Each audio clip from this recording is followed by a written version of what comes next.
unfortunately, and I hate to say this, but in this day and age, I feel like a lot of the generation now, they just don't have a work ethic anymore. It's not an expectation anymore in the work field, and it's really hard. Well, I mean, going to therapy school is hard for a lot of people because not only are you taking anatomy, kinesiology, pathology, you have to learn all the bones, muscles, roots, nerves. It can be so overwhelming. That's why I always, tell people if you don't have some form of medical training, it's much harder. Yeah. And I'm used to being overwhelmed, but therapy school taught me, if it gets a little bit too much, don't wait that long. If you feel like you're really stressed, step away, get a Nutrigrain bar, go to the bathroom. Yeah. If need be, put on some like relaxing music at your desk or put something fun on your desk that kind of makes you smile.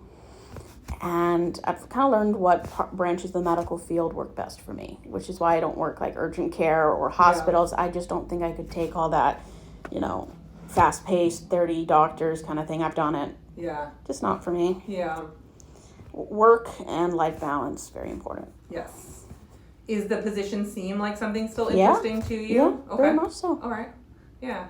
And you sound like you're very flexible and adaptable, and you've been kind of doing it for years. A long time. Yeah. And, like I said, it's very hard to say that about, not that I'm like crazy old and been in the work field forever or anything, I've been working since I was 15, but still, it's like, it's so unfortunate when I go into these places sometimes, like Pizza Hut or Domino's or anything like that, and just you would expect when you walk in, right? We would, oh, hey, we'll be right with you kind of thing if they're available to say something to you. But a lot of them are just in the corner, like on their phones, and then you have to kind of be like, excuse me, hello, like. Yeah, I worked for a family friend before I was even 18, just sitting, being a receptionist, office manager, just sitting there. Yeah. Not really knowing what I was doing, but. Right. Just, checking people in, getting them out the door, taking payments. It's not that hard. You just have to act confident. Fake it till you make it. And I think my first supervisor, like 20 years ago, had something on her wall that says, choke me, that's how I learn. And most places, I don't tell people I'm the receptionist. I'm the chaos coordinator. There you go, right? That's kind of what we are on a day-to-day basis sometimes.